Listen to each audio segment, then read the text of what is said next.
వనపర్తి జిల్లా కిల్లాగనపూర్ మండలానికి చెందినటువంటి సల్కరాపూర్ గ్రామంలో ఘోర సంఘటన చోటు చేసుకుంది.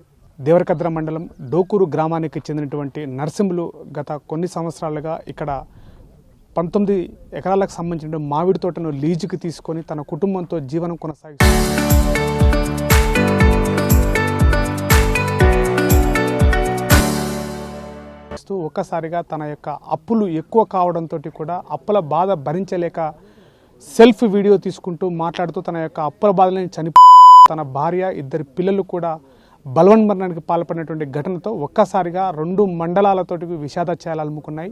ప్రస్తుతం మనం ఈ యొక్క ప్రదేశం దగ్గర ఉన్నాము. ఈ సంపుకు సంబంధించినటువంటి ప్రదేశం మామిడి తోట దగ్గర ఉన్నాం. ప్రస్తుతం మనతో అందుబాటులో డిఎస్పీ గిరిబాబు గారు ఉన్నారు. వారితో మాట్లాడే మరిన్ని విషయాలు తెలుసుకునే ప్రయత్నం చేద్దాం.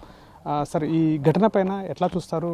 వాళ్ళ యొక్క బలవన్మరణము ఏంటి, అసలు కారణాలు ఎలా ఉంటాయి?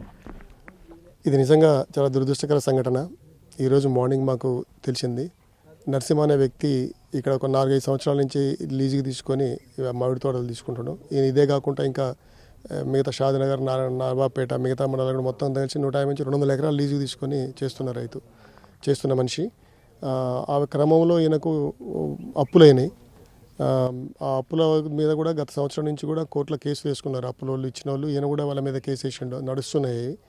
అదే క్రమంలో ఈయన హెల్త్ సమస్యలు కూడా సయాటిక్ ఆపరేషన్ ద్వారా కూడా ఆర్థికంగా బాగా ఇబ్బంది పడింది. ఇలా భార్యకు కూడా హెల్త్ సమస్యల వల్ల కూడా ఆర్థిక సమస్యలు ఎక్కువైపోయినాయి, అప్పులైనాయి బాగా. ఈ అప్పుల బాధ తట్టుకోలేకనే తన భార్యని 2 పిల్లల్ని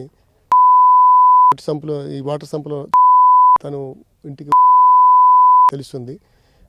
కాబట్టి దీని మీద ఇంకా ఎంక్వైరీ నడుస్తుంది. అప్పుల బాధ వలన అయిందా లేకపోతే మరి వేరే ఇతర కారణాల వల్ల ఇతను ఇంత నిర్ణయం తీసుకొని తన 2 పిల్లల్ని భార్యని అవసరం వచ్చిందని ఇన్వెస్టిగేషన్లో ఫైనల్ అవుతుంది. ప్రజలందరికీ ఒక విజ్ఞప్తి ఏంటంటే, ఎవరైనా అప్పు గురించి మిమ్మల్ని ఒత్తిడి పెడితే, అప్పు ఉన్న వాళ్ళు ఎవరైనా ఒత్తిడి పెడితే పోలీస్ స్టేషన్ కానీ పోలీసులకు కానీ అప్రోచ్ కండి, పోలీసుల్ని సంప్రదించండి. తప్పకుండా మీకు చట్ట ప్రకారం న్యాయం చేస్తారు. అనవసరమైన ఆవేశానికి లోనైపోయి, బాధకతో లోనైపోయి ఇటువంటి క్షణికావేశ నిర్ణయాల వల్ల పిల్లలు ఎంతో భవిష్యత్తున్న పిల్లల జీవితం బుగ్గిపాలు అవుతుంది. కాబట్టి అందరినీ కోరుకునేది ఒకటే, మీకు ఏదైనా ఇబ్బంది వస్తే పోలీసు సంప్రదించండి. తప్పకుండా చట్టం లోపల మీకు సహకరిస్తారని తెలుపుతున్నాను. Thank you very much. ప్రధానంగా ఇక్కడ ఈ యొక్క ఘటనలో తల్లిదండ్రులు, తండ్రి నరసింహులు ఆ పాపకి కాళ్ళు కట్టి దాంట్లో పడేయడం అనేది చాలా విషాదకరమైన ఘటన. ఇలాంటి తల్లిదండ్రులు ఇట్లా నిర్ణయం తీసుకోవడం పట్ల ఎట్లా చూస్తారు?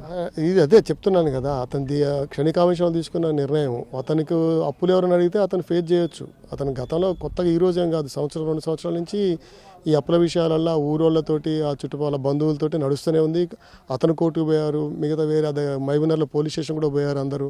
ఇది నడుస్తూనే ఉంది. కాకపోతే అతను ఇటువంటి నిర్ణయం తీసుకోవడం అనేది బాధాకరంగా ఉంది. ఇటువంటి సమస్యలు వచ్చినప్పుడు చుట్టాలకు కానీ లేకపోతే ఎవరికైనా చెప్పుకోవచ్చు, లేదా పెద్దలకు చెప్పుకోవచ్చు, లేదా పోలీసుకు మీరు సమాచారం ఇస్తే వాళ్ళు కూడా వచ్చి సాల్వ్ చేస్తారు. కాబట్టి ఇటువంటి ఏస్టీ సెషన్ తీసుకోవద్దు. ముఖ్యంగా తల్లిదండ్రులు కోరుకుంటున్నాం. ఈ ఘటన ఎన్ని గంటలకు జరిగింది, ఎప్పుడు గుర్తించాలి? 1:30 తర్వాత, 1:20 తర్వాత ఈ సంఘటన జరిగింది. ఎందుకంటే 1:20కి ఆయన ఫోన్ చేసి వాళ్ళ బావమరిదికి చెప్పిండు ఈ సంఘటన అంతా.